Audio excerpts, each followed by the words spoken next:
Good evening guys and welcome to our channel. Guys आज का जो टॉपिक है वो एंड्योरेंस है। आज हम एंड्योरेंस के बारे में पढ़ेंगे और आपको पता है स्पोर्ट्स सेटिंग में फर्स्ट लेक्चर हो चुका है जिसमें मैंने आपको बिल्कुल बेसिक बताया था स्पोर्ट ट्रेनिंग का। देन कंपोनेंट्स हमने स्टार्ट किए थे स्पोर्ट ट्रेनिंग के जिसमें मैं स्ट्रेंथ कंप्लीट करा चुकी हूँ। और आज हम एंड्योरेंस के बारे में पढ़ेंगे, एंड्योरेंस क्या होता है और इसमें से कैसे क्वेश्चंस पूछे जाते हैं, ये सब आज डिस्कस करेंगे इस वीडियो में। इस वीडियो में एक बात आपको बताना चाहती हूँ। कल मेरे पास एक लड़के का मैसेज आया था इंस्टाग्राम पे, कह रहा था मैम स्मार्ट स्टडी और हार्ड वर्क में क्या डिफरेंस है। तो मैंने उससे कहा कि आप मेरी वीडियो देखना तो आपको पता लगेगा क्या डिफरेंस है। देखिए स्मार्ट स्टडी क्या होती है कि आप लोगों को पता होना चाहिए सिलेबस क्या है। फर्स्टली आप जो जिसकी भी तैयारी कर रहे हो, टीजीटी पीजीटी या कोई भी लेवल की तैयारी कर रहे हो, फॉर एग्जांपल यूपीएससी तक की कर रहे हो आप, या किसी भी लेवल चीज़ की तैयारी कर रहे हो, तो सबसे पहले आपको सिलेबस उसका बहुत अच्छे से तैयार होना चाहिए कि सिलेबस आपका आखिर है क्या, कौन से टॉपिक से ज़्यादा क्वेश्चन पूछे जाते हैं, कौन से टॉपिक कितना हमें पढ़ना है, किस पर कितना फोकस करना है। और दूसरी चीज़ आपको उसके जितने भी लास्ट ईयर क्वेश्चन पेपर हैं उनको बहुत अच्छे से एनालाइज करना है कि किस लेवल तक किस टॉपिक से क्वेश्चन पूछे गए हैं, कितना मुझे कवर करना है, जिससे मेरा मतलब मतलब मेरा मेरिट लिस्ट में नाम हो, बस इतना करना है। तो इसी को कहते हैं। काफ़ी लोग होते हैं कि उन्हें देखा अच्छा हाँ ये टॉपिक आना है, रटना शुरू कर दिया। रटना नहीं है, उसको एनालाइज करना है किस लेवल तक क्वेश्चन पूछे गए हैं, किस लेवल तक हमें तैयार करने हैं, और अगर ज़्यादा से ज़्यादा गया तो किस लेवल तक क्वेश्चन जा सकता है। कॉन्सेप्ट को पढ़िए बस, जब आप कॉन्सेप्ट अच्छे से तैयार कर लेंगे फिर किसी भी लेवल तक क्वेश्चन आ जाए कोई डर ही नहीं है। तो बस यही चीज़ होती है स्मार्ट स्टडी और हार्ड वर्क में। आप बुक उठाइए और लगे तेरी आपने लटना शुरू कर दिया, आप लर्न करे जा रहे हो, तो ये हार्ड वर्क है। फिर हार्ड वर्क करना बहुत ज़रूरी है, हार्ड वर्क ज़रूरी होता है, लेकिन स्मार्ट स्टडी ये होती है कि आप उसको एनालाइज करो किस लेवल तक क्वेश्चन आते हैं, क्या इसका सिलेबस है, क्या पूछा जाता है एग्ज़ाम में, किस लेवल तक गए हैं और किस लेवल तक जा सकते हैं। इतना अगर आप लोग कर लोगे तो आपका बस आपके लिए अच्छा है और आपको सक्सेस मिलना भी पक्का है। चलिए स्टार्ट करते हैं आज का वीडियो। आज की वीडियो में पढ़ेंगे एंड्योरेंस के बारे में। गाइस ये कंपोनेंट में आपको स्ट्रेंथ कंप्लीट करा चुका है ना। आज का जो कंपोनेंट है स्पोर्ट ट्रेनिंग का वो एंड्योरेंस है। एंड्योरेंस को हिंदी में हम लोग सहनशीलता कहते हैं। इसकी मैंने बहुत ही ईजी और बहुत ही सिंपल तरीके से बताने की कोशिश की है एंड्योरेंस क्या होता है। तो देखते हैं क्या बताया है। एंड्योरेंस क्या होता है? एबिलिटी होती है बॉडी की to work for long time without getting tired. Endurance क्या है? सहनशीलता वो क्षमता है बॉडी की वर्क करना लंबे समय तक बिना थके हुए। आप कोई भी काम करो लंबे समय तक बिना थके हुए, उसी को आपकी एंड्योरेंस कहा जाएगा।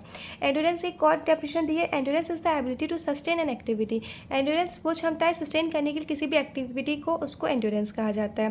फॉर एग्जाम्पल आप काफ़ी देर तक पुशअप्स लगाते रहो, सिटअप्स लगाते रहो, स्क्वाट्स लगाते रहो, तो ये सब एंड्योरेंस में ही आएगा। ठीक है, अब हम देखते हैं types of endurance according to duration of activity. आप लोग समझ गए होंगे हेडिंग से।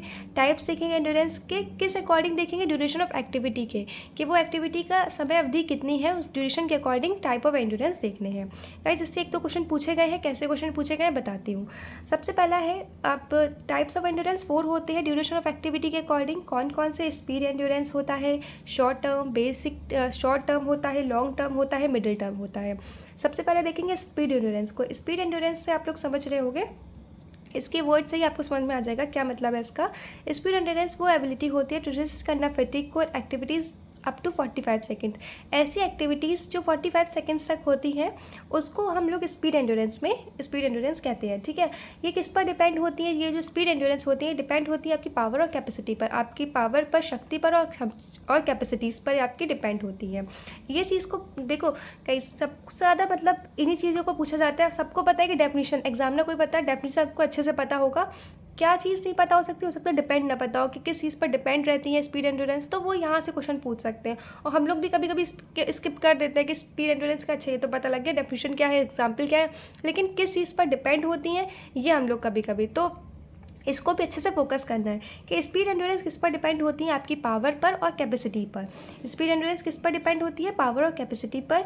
इसमें जो भी एक्सरसाइज होती है, जो भी एक्टिविटी होती है वो 45 सेकंड्स तक होती है। अप टू 45 सेकंड्स तक जितनी भी एक्टिविटी एक्सरसाइज आती हैं वो सब स्पीड एंड्योरेंस में आती हैं। इसका एग्जाम्पल है 400 मीटर रेस, 400 मीटर रेस इसका एग्जाम्पल है।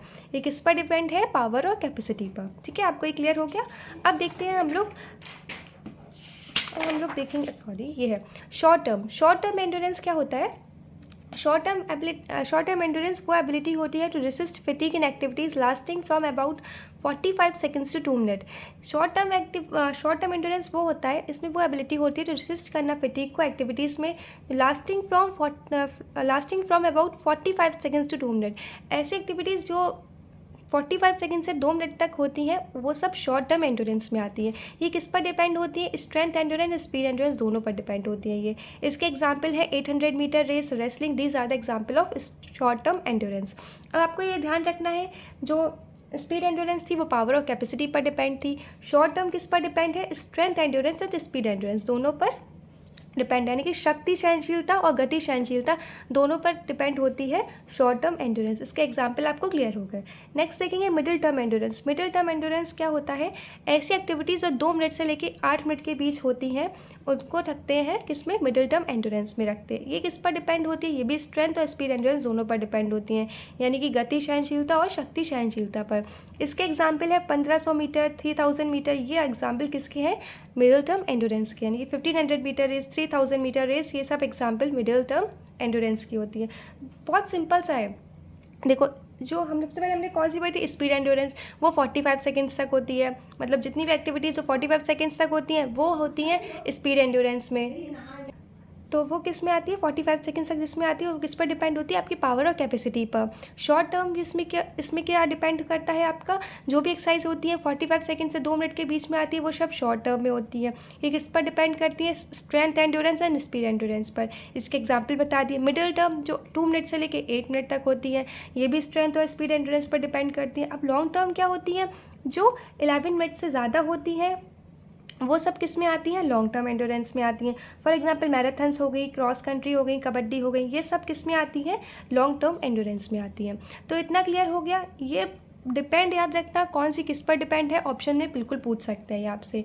तो इतने आपको क्लियर हो गया। आप ड्यूरेशन ऑफ देखो, इसको ड्यूरेशन ऑफ एक्टिविटी क्यों कहा गया? क्योंकि इसमें आपको ड्यूरेशन बहुत अच्छे से याद रखना है एक्टिविटीज़ की, कौन सी ड्यूरेशन एक्टिविटी किसके बीच में पड़ती है, कौन सी कितने मतलब मिनट तक होती है। ठीक है, तो इसमें ये क्लियर हो गया आपको। अब देखेंगे एंडोरेंस को कैसे डेवलप किया जा सकता है। मेथड्स टू डेवलप एंडोरेंस, कौन कौन से मेथड है जिससे आप सहनशीलता को डेवलप कर सकते हो।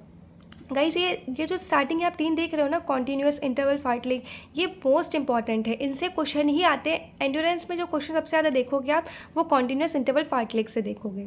ठीक है, तो इसको बहुत अच्छे से पढ़ना है। सबसे पहले हम देखेंगे कॉन्टीन्यूअस। कॉन्टीन्यूअस को किसने डेवलप किया था? इसको डेवलप किया था अर्नेस्ट वैन ने, डॉक्टर अर्नेस्ट वैन ने किया था। Cross country is the best example. अब ये कॉन्टीन्यूअस ट्रेनिंग आप लोग समझ रहे होगे वर्ड सही। ऐसी एक्सरसाइज या ऐसी एक्टिविटीज़ जो कॉन्टीन्यूअस होती हैं, कंटिन्यू होती हैं, बिना किसी ब्रेक के होती है, बिना किसी रेस्ट के होती है, वो सब कॉन्टीन्यूअस ट्रेनिंग में आती है। अब जैसे देखेंगे हम जो ऐसी एक्टिविटीज़ जो बहुत लंबे समय की होती है बिना किसी ब्रेक के, तो आपको समझ में आ गया कॉन्टीन्यूअस। और गाइस, ये बेस्ट मेथड होता है एंडोरेंस को डेवलप करने का। क्वेश्चन पूछा गया था which is the best method to develop endurance, option दिए थे 3-4, उसमें से आपको बताना था। तो continuous is the best, continuous सबसे बेस्ट वो मेथड है एंडोरेंस को डेवलप करने का। ठीक है, और इसकी हार्ट रेट, एक बार आप लोग हार्ट रेट याद रखना, जब भी क्वेश्चन में पूछ लेते हैं या अगर आप लोग बीपीएड कर रहे हो और आ जाता है एंडोरेंस को डेवलप करने के मेथड, तो अगर आप उनसे हार्ट रेट लिखते हो ना तो आपका आंसर अच्छा बताता है कि हाँ आपको नॉलेज है इसके बारे में। तो इसमें जो हार्ट रेट होती है वो between 140 to 160 beats per minute होती है। कितनी होती है? 140 से 160 बीट पर मिनट होती है। नेक्स्ट देखते हैं इंटरवल। इंटरवल ट्रेनिंग से आपको समझ में आ रहा होगा, ऐसे एक्सरसाइज जिसमें बीच में हमें इंटरवल मिल जाता है, ऐसे एक्सरसाइज जो इंटरवल में होती हैं उनको हम इंटरवल ट्रेनिंग कहते हैं मेथड। ये डेवलप किया था बिकला ने डेवलप किया था। ये किस पर बेस्ड है? आपके एफर्ट और रिकवर प्रिंसिपल पर।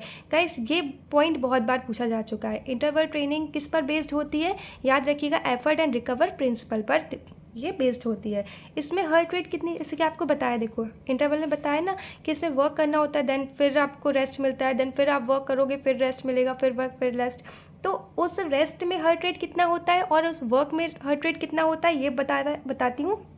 देखिए, जब आप रेस्ट कर रहे होते हैं तो 120 से 140 बीट्स पर मिनट होती है आपकी हार्ट रेट। जब आप लोड में होते हो यानी कि जब आप वर्क कर रहे होते हो तो आपकी हार्ट रेट कितनी होती है? 150 से 180 बीट्स पर मिनट आपकी हार्ट रेट होती है इंटरवल ट्रेनिंग में।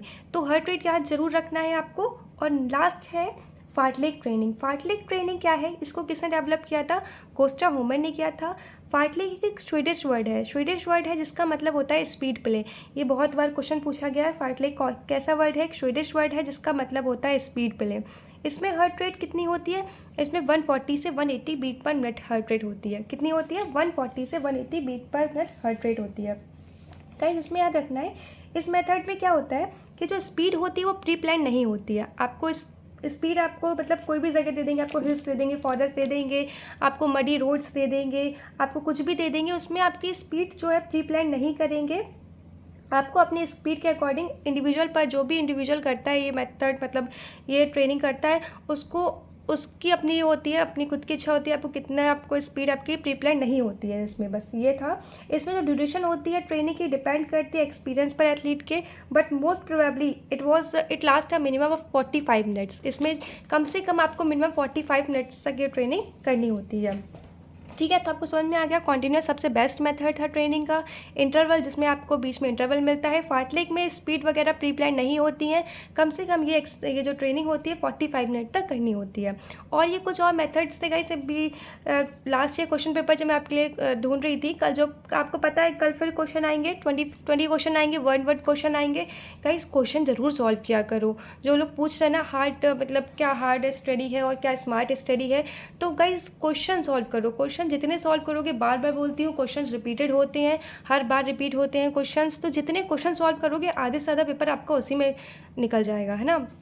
तो मुझे कल मिले थे एक, मैं लास्ट ईयर आपके लिए क्वेश्चन निकाल रही थी, तो मुझे उसमें मिला था competition test method related to which type of endurance. तो यार एक बार देख लेना किससे है, एंड्योरेंस से है। ठीक है, repetition, competition and competition test method, alternating method, ये तीनों मेथड भी एंड्योरेंस को डेवलप करते हैं। लेकिन इन तीनों से ज़्यादा रिलेटेड बहुत डीपली नहीं पूछा जाता है, इन तीनों से पूछा जाता है, इसलिए मैंने इन तीनों को अच्छे से एक्सप्लेन कर दिया है।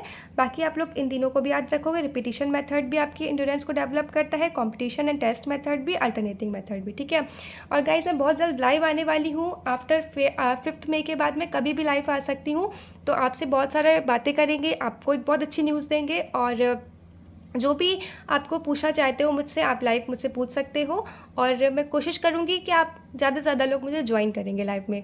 ठीक है, तो आज के लिए इतना ही था। और आज की वीडियो से रिलेटेड अगर कोई भी डाउट हो तो मुझे कमेंट बॉक्स में कमेंट कर सकते हो, या मेरे इंस्टाग्राम पेज एजुकेशन यूट्यूब पर मुझे फॉलो भी कर सकते हो। आज का इतना कंप्लीट हो गया, इसमें कोई भी डाउट नहीं होना चाहिए, अगर है भी तो कर सकते हो आप लोग मुझे मैसेज। ठीक है, तो आज के लिए इतना ही था। और आप सबसे एक बात कहूँगी गाइस, देखो मदर फादर की रिस्पेक्ट करिए, अपने पेरेंट्स की रिस्पेक्ट करिए, बड़ों की रिस्पेक्ट करिए, और अच्छे से पढ़ाई करिए, क्योंकि अगर आप इनकी रिस्पेक्ट करके पढ़ाई करते हैं आपको सक्सेस और अच्छी मिलेगी। ठीक है ना, क्योंकि बड़ों का हमेशा सपोर्ट होना चाहिए आपके साथ में, और जितने आप प्यार से, जितना अच्छे से बोलोगे, उतना ही आप अपने लाइफ में उतना ही सक्सेस करोगे। तो हमेशा अपने बड़ों की रिस्पेक्ट करिए, स्पेशली मदर फादर की, पेरेंट्स की ज़रूर करिए।